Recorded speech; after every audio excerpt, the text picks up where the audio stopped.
Assalamualaikum warahmatullahi wabarakatuh. Nama saya Maulana Fuad Ma'ruf, NIM 200001804. Saya akan menyampaikan tentang salah, pelanggaran etika dan sanksi bidang teknologi informasi. Ini terdapat daftar isi. Kemudian bab 1 terdapat pendahuluan, yaitu pertama A. Latar belakang masalah. Seiring dengan berkembangnya perubahan pada sistem tatanan kehidupan dunia, saat itu pula teknologi informasi dan komunikasi berkembang dengan pesatnya. Sejarah mencatat perkembangan teknologi yang signifikan ini dimulai pada akhir abad ke-18 hingga pada saat ini. Segmentasi penerapan teknologi tidak hanya berada pada lingkup kantor, tetapi juga sudah merambah pada kehidupan pribadi. Pada dasarnya, pengembangan akan teknologi informasi dan komunikasi memang sebuah kemajuan peradaban manusia. Tetapi, efek negatif yang ditimbulkan juga semakin masif terjadi hingga merusak moral dari setiap individu, sehingga diperlukan adanya etika yang diatur lebih lanjut dalam bentuk kode etik bagi para pengguna teknologi informasi dan komunikasi tersebut. Salah satu contohnya yaitu penerapan etika dalam teknologi informasi dan komunikasi adalah netiquette atau etika dan sopan santun berkomunikasi melalui internet. Kemudian terdapat terdapat 3 rumusan masalah, yaitu yang pertama, apa yang dimaksud dengan etika dan kode etik dalam penggunaan teknologi informasi. Yang kedua, apa tujuan dari etika dan kode etik dalam penggunaan teknologi informasi. Dan yang ketiga, bagaimana prinsip dan aturan dari etika dan kode etik dalam penggunaan teknologi informasi. Lanjut ke pembahasan bab 2. Yang pertama, pengertian etika dan kode etik dalam teknologi informasi. Etika berasal dari bahasa Yunani, yaitu etikos, yang berarti timbul dari kebiasaan. Secara definisi, etika dapat diartikan sebagai kumpulan azas atau nilai yang berkenaan dengan akhlak, tata cara atau adat sopan santun. Nilai mengenai benar dan salah, tentang hak dan kewajiban yang dianut oleh suatu golongan atau masyarakat. Sedangkan teknologi informasi dan komunikasi dalam konteks hal yang lebih luas mencakup semua aspek yang berhubungan dengan mesin, yaitu komputer dan telekomunikasi, dan teknik yang digunakan untuk mengumpulkan, menyimpan, memanipulasi, menghantar, dan menampilkan suatu bentuk informasi. Teknologi informasi bermakna menggabungkan bidang teknologi seperti komputer, telekomunikasi, dan elektronik, dan bidang informasi seperti data, fakta, dan proses. Kemudian, jadi etika teknologi informasi dan komunikasi adalah kumpulan azas atau nilai yang berkenaan dengan akhlak, tata cara, atau adat, saran, dan sopan santun, nilai mengenai benar dan salah, hak dan kewajiban tentang teknologi informasi dan komunikasi yang dianut oleh suatu golongan atau masyarakat dalam pendidikan. Kemudian tujuan dari etika dan kode etik dalam penggunaan teknologi informasi.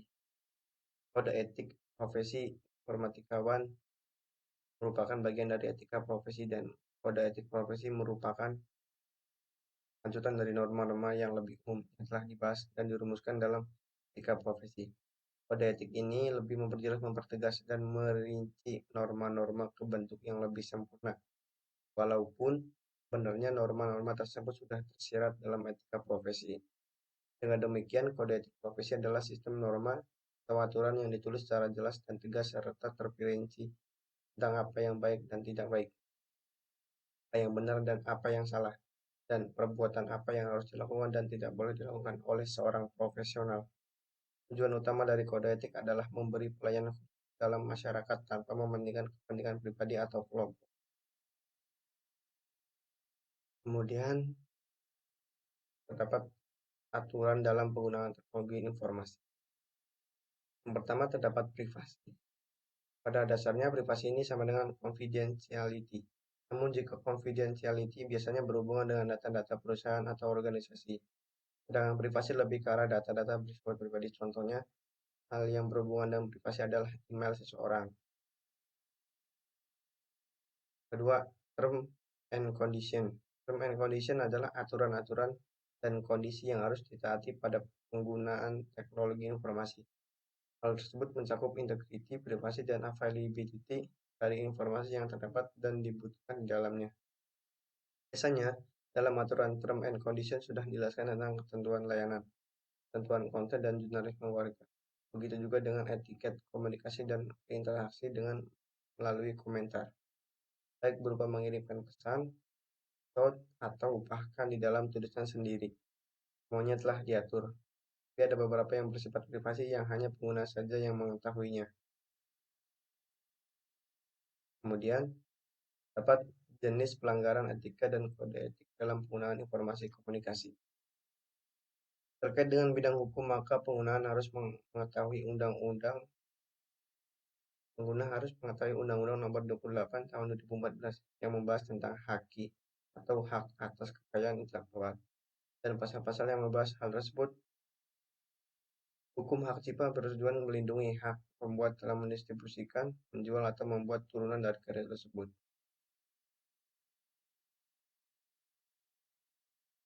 Kemudian, dapat contoh-contoh. Yang pertama, hacker dan cracker. Kata hacker pertama kalinya muncul dengan arti positif untuk menyebut seorang anggota yang memiliki keahlian dalam bidang komputer yang lebih baik ketimbang yang telah dirancang bersama.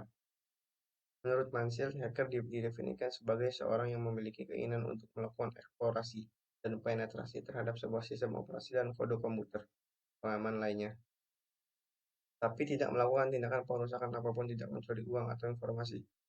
Sedangkan cracker adalah sisi gelap dari hacker dan memiliki ketertarikan untuk mencuri informasi, melakukan berbagai macam kerusakan, dan sesekali waktu juga melumpuhkan seluruh sistem komputer. Dapat 3 golongan, yaitu hacker dan cracker, yaitu pertama recreational hacker, kejahatan yang dilakukan oleh tingkat pemula. Kemudian ada cracker atau criminal minded hacker. Pelaku memiliki motivasi untuk mendapat keuntungan finansial, sabotase, dan perusakan data. Kemudian ada political hacker, aktivis politis atau aktivis, melakukan perusahaan terhadap situs web untuk mengkampanyekan programnya. Kemudian yang kedua, denial of service attack. Denial of service attack adalah suatu usaha untuk membuat suatu sumber daya komputer yang ada tidak bisa digunakan oleh para pemakai. Denial of service attack ditandai oleh suatu usaha eksplisit dengan penyerang untuk mencegah para pemakai memberi bantuan dari penggunaan jasa tersebut. Denial of service attack mempunyai dua format umum, yaitu pertama, memaksa komputer korban untuk mereset. Korban tidak bisa lagi menggunakan perangkat komputernya seperti yang diharapkannya. Yang kedua, menghalangi media komunikasi antara para pemakai dan korban sehingga mereka tidak bisa lagi berkomunikasi.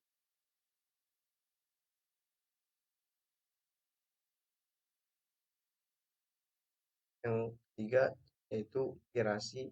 Pirasi adalah pembajakan perangkat lunak atau software. Untuk pembajakan perangkat lunak yaitu memasukkan perangkat lunak ilegal ke hard disk, kemudian copyrighting, pemakaian lisensi melebihi kapasitas, kemudian penjualan CD-ROM ilegal, kemudian penyewaan perangkat lunak ilegal, yang terakhir download ilegal. Kemudian yang keempat, terdapat fraud, merupakan kejahatan manipulasi informasi dengan tujuan mengeruk keuntungan yang besarnya.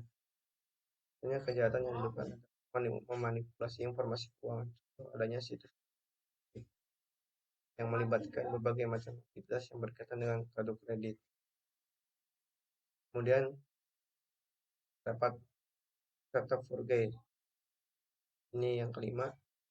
Kejahatan ini dilakukan dengan tujuan memalsukan data pada dokumen-dokumen yang ada di internet. Dokumen-dokumen ini biasanya dimiliki oleh institusi atau lembaga yang memiliki web database. Dokumen tersebut disimpan sebagai scriptless dokumen dengan menggunakan media internet. Kejadian ini biasanya digunakan untuk dokumen e-commerce. Terakhir, bab 3 penutup kesimpulan. Kemudian hmm, ini terdapat bab 3 yaitu penutup sama kesimpulan. Berdasarkan uraian pembahasan maka dapat ditarik kesimpulan sebagai berikut. Etika teknologi informasi dan komunikasi adalah kesimpulan azas atau nilai yang berkenaan dengan akhlak, cara atau adat cara santun.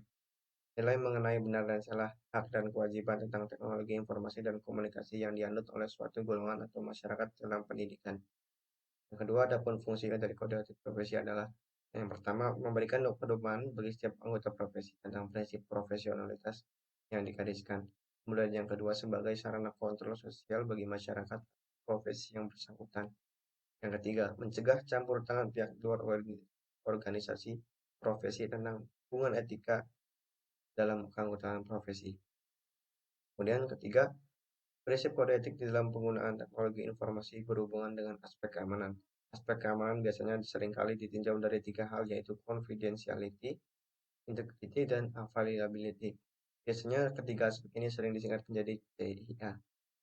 Yang keempat, aturan etika dan kode etik dalam penggunaan teknologi informasi dibagi menjadi dua yaitu privacy and term and condition. Kemudian B. Saran, dalam hal penggunaan teknologi informasi memang perlu adanya pengawasan baik dari internal maupun eksternal. Kode etik dan etika ini merupakan hal utama yang pada pelaksanaannya akan efektif bila diterapkan oleh masing-masing individu itu sendiri, baik profesional maupun user. Saya menyarankan untuk selalu berhati-hati dalam penggunaan teknologi informasi demi kenyamanan privasi dan juga memanfaatkanlah mungkin dari kemajuan peradaban ini. Dan di sini terdapat daftar peserta. Kurang lebihnya mohon maaf dari saya. Assalamualaikum warahmatullahi wabarakatuh.